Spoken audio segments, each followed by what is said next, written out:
ബ്രസീലിൽ വവ്വാലുകളിൽ പുതിയ Covid virus കണ്ടെത്തി. ജപ്പാൻ, US, ഓസ്ട്രേലിയ, ബെൽജിയം എന്നിവിടങ്ങളിൽ നിന്നുള്ള അന്താരാഷ്ട്ര ശാസ്ത്രജ്ഞരുടെ സംഘമാണ് വവ്വാലുകളിൽ COVID-19 പോലുള്ള വൈറസ് കണ്ടെത്തിയത്. ഇത് പുതിയൊരു പകർച്ചവ്യാധിക്ക് കാരണമാകാം.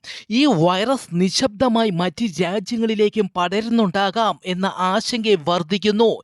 ബ്രസീലിലെ സാവോ പോളോ സംസ്ഥാനത്തെ 70 വവ്വാലുകളിൽ നിന്ന് ശേഖരിച്ച സാമ്പിളുകളിലാണ് രോഗം കണ്ടെത്തിയത്. ഇത് മനുഷ്യരെ നേരിട്ട് ബാധിക്കുമോ എന്നതിൽ തെളിവില്ല.